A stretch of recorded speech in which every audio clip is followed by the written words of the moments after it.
moved here when I was 5, and then went away to England for university, and now I'm back. So it's about, I lived here, all in all, I've been living here for like 17 years. So yeah, really love Hong Kong. It's a great place to be. And how did you first get involved with the Underground?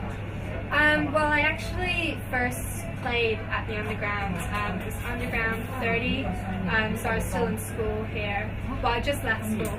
And I had been to a couple of shows before then, got talking to Chris. I had a MySpace, so she had a look and then asked me to play. So since then I've always known about it, and then when I was moving back here I really wanted to be involved, so I just gave her a text and asked if I could be involved, and so now I'm helping out. So yeah.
Well, I'm here with Chris B from Underground Hong Kong.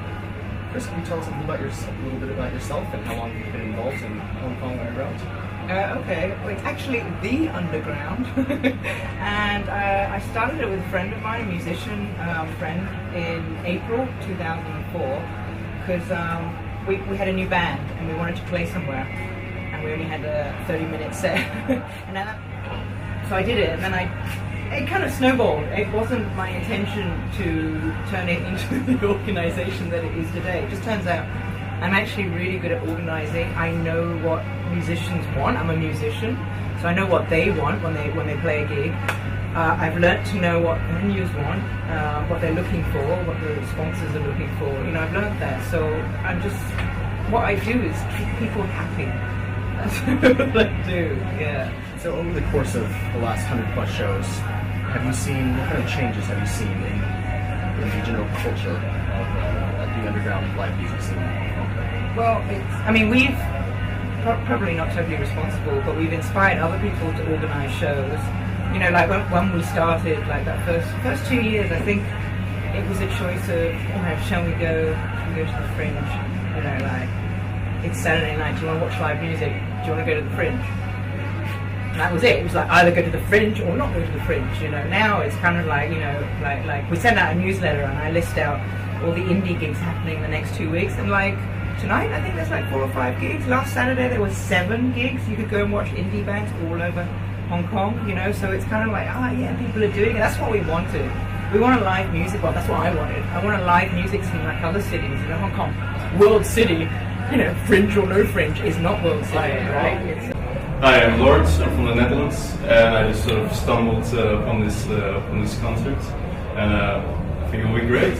How would you compare the entertainment, and especially the music scene in Hong Kong compared to your home country, the Netherlands?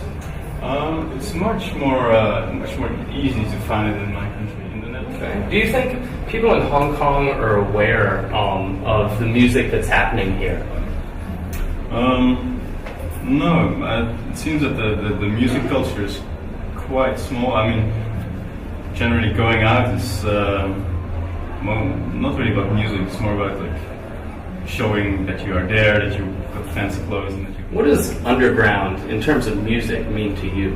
I would say underground is more,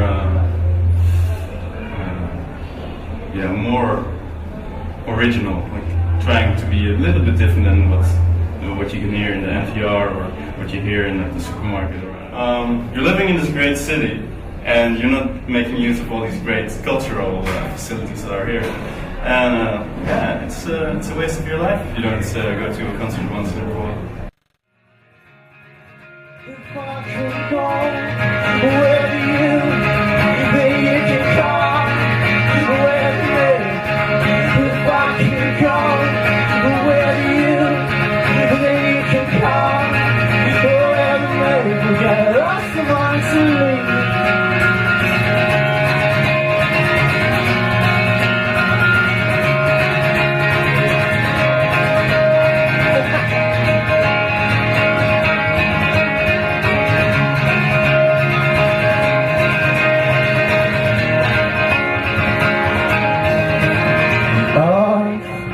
There's a floodlit pitch, and there's far of me running. There's far of me running.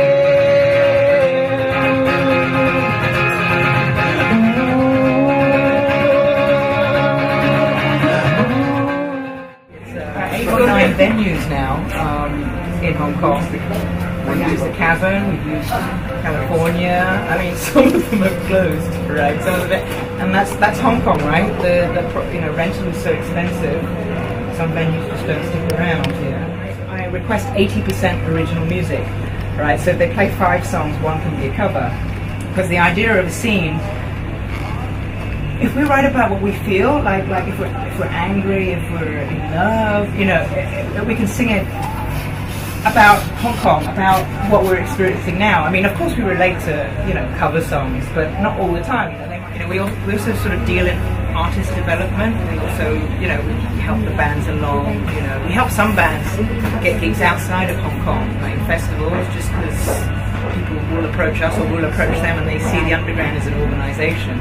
So they take it more seriously than like band ABC, like going, "Oh, we're really good, can we come and play at your festival?" So it's so we help, and bands come to us for advice and we give it, so it's good fun. We are FBI, Firebird International. Yeah. We are 1 Australian and 3 Hong Kong guys. I'm the Australian, obviously. Yeah, and we play a form of pop rock mixed with punk and a bit of rap influences. Yeah. How long have you guys been playing in Hong Kong? We've been playing for like 2.5 years, and I met Gerald in a bar in Ma on China in the New Territories. So I started singing, and Gerald was like, "Oh, you got a good voice," and I was like, "Yeah, I'm in a band." Yeah, because at that stage I was in a cover band just practicing and stuff, and he's like, "I'm in a band too." I'm like, "Oh, cool." We started talking, and it was like, a culture of exchange through music. Yeah, so it was great. But not in a gay way? No, not in a gay way.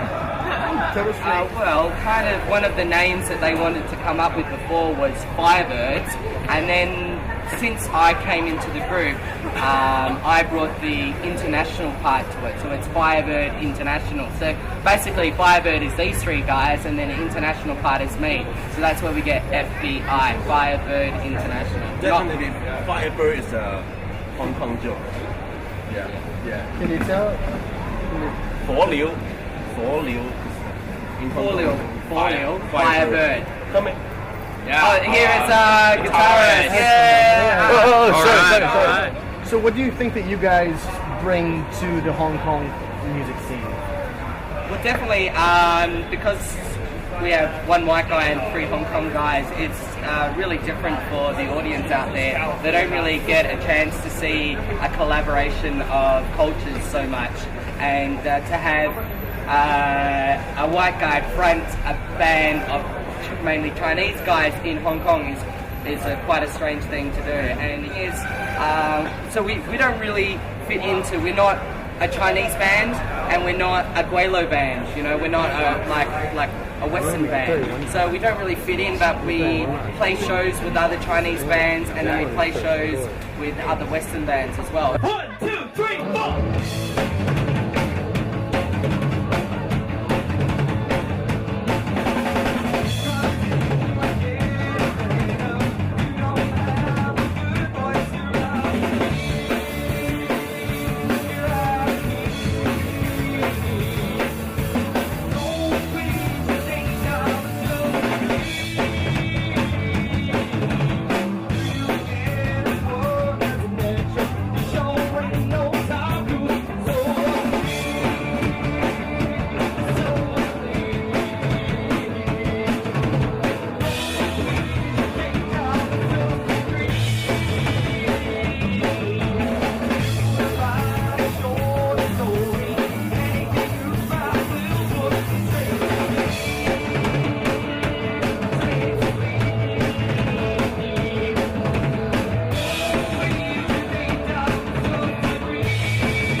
So how did you become involved with Chris and the underground here in Hong Kong? How did that happen? Well, we started the live music, we had a live music scene, and Chris heard about us, and she's always looking for new venues. So she asked me if they could have underground here in our place. We tried to bring very good music, but also should give young people a chance to perform. Because that's the next generation, hopefully, of good musicians. Look at the musicians here. The Chinese musicians have to struggle to get somewhere. Because the parents are willing to pay, but they have to study something serious on the side. I think that underground, for me, is people who do their own thing of music, but still have to grow. So they are these folks on the ground coming up. We think that if you bring people of all nationalities together, like we do here, and all kinds of music together, people talk. So all kinds of different races, they talk, and they talk, they understand. And music makes people talk. So music makes a better world. SOHO， 香港又一个灯红酒绿的地方，同样来到 7-Eleven， 抓起了青岛啤酒。那么，如果我们说香港是一个具有多元文化，然后融合世界美食的地方，那么 SOHO 就是一定要来的地方，因为这里确实有世界美食，墨西哥、泰，所有你可以想到的，那么 SOHO 都可以提供给你。所以呢，如果来香港的话，你喜欢吃 SOHO 就是一个地方。那么同样。感受小资的生活，感受品味香港的另一类国际文化的话，那么 SOHO 就是一个地方。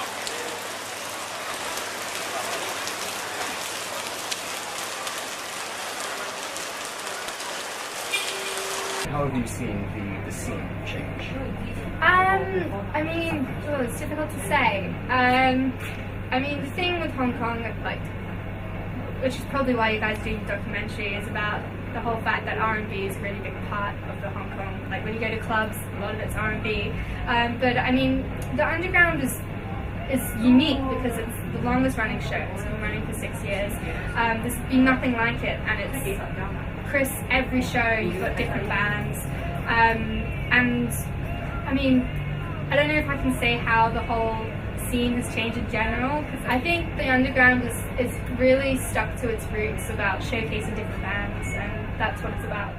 And finally, what is your vision for the indie or underground, the non-mainstream music scene in Hong Kong?